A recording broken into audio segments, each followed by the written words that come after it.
Shares of Salesforce are down, as you can see, by about 1.5 percentage points, extending a decline that's been in place since the latter portion of January. The company reported quarterly results and a revenue outlook that disappointed investors. My next guest is an analyst that covers the stock, and he remains bullish on its prospects. Rishi Jaluria joins us now, Managing Director for the software segment at RBC Capital Markets. Rishi, your snapshot view of these numbers? Yeah, absolutely. And thanks so much for having me. Look, I thought it was an all-around pretty good quarter. There's a lot of noise there, and maybe we can walk through that in a second. But I think the things were, growth kind of maintains above double digits. You saw CRPO growth, constant currency of 11%, which actually accelerated a point. Some of that was early renewals, but still encouraging to see that. At the same time, the guide for next year seems pretty conservative to me. Bear in mind, we have a new CFO here who probably wants to set things off in a little bit more of a conservative tone and be able to beat and raise throughout the year. But we're still talking double-digit CRPO growth for Q1, which is the best leading indicator, I think, in the SaaS model, and 9% constant currency subscription growth. So, really, I think the noise, and if you look at the headline numbers, you may have a very different story. I think there's two pieces driving noise. Number one is all the currency fluctuations. You've seen the strengthening of the US dollars. So we always look at everything on a constant currency basis, and that works both ways, right? When it's a headwind or a tailwind. And then the other thing is on the total revenue guide, they did guide to software professional services, but in a software business, what we actually care about is a subscription piece. We care less about services weakness because subscription is the recurring piece. It's higher margin. It's the actual software, not implementation and customization and training. So I walked out and I said, these numbers were actually pretty good overall. And then, when we get into Agentforce and Data Cloud, those were, I think, the pleasant surprise out of the numbers. So, we would view kind of the dip as a potential buying opportunity. Briefly remind us what the company does. It's a cloud-based software company specializing in customer relationship solutions, correct? That's right. So it's customer relationship management. Think sales, customer service, marketing, commerce, and then there's like some other elements of collaboration and analytics, but that's what they are, right? How do companies better manage their relationship with their customers? And it's all, multi-tenant cloud native. So you mentioned noise at the beginning of our conversation. What so-called noise was there in the numbers that may obscure the company's earnings performance or its prospects? Yeah, it really was those two things I just talked about. It was the currency fluctuations, just on the strengthening of the US dollars. It was the mix of subscription, which is the software piece versus professional services. And what I think got lost in that noise then, and this is where maybe I felt a little bit more positive, was really the strength that we've seen out of Agentforce and Data Cloud. Now, we're all talking about AI, and there's different flavors of it.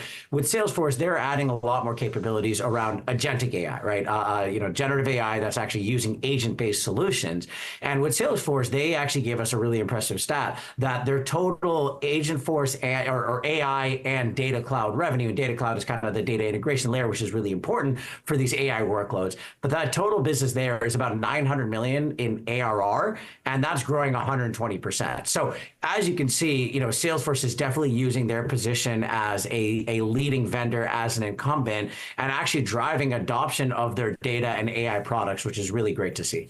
So that Agentforce AI part of the results is getting a fair bit of attention today. You think the company met or exceeded expectations on what AI will do for its business in the coming year? I think that's right. Now to be clear, the agentic AI story is much more of a longer term story, but we're seeing real early signs of traction. And that's what I think is really encouraging to see. The fact that we can even put a number around it. Very few software companies can you actually put a real AI number around, right? Microsoft is obviously in a very unique league on that. But the fact that we can even put numbers, we can talk about Agentforce adoption, even though it's mostly in kind of pilots and proof of concepts. That's really encouraging to see that Salesforce is investing and positioning themselves for that big technological shift that will happen as a result of AI. Another thing investors are paying attention to is a swirl of changes to the senior executive ranks. Longtime chief financial officer, a gentleman named Weaver, I don't have his first name, is leaving the company. Chief Operating Officer Brian Millam is leaving as well. There are, of course, replacements coming. What's your take on how the company is handling changes in the executive suite?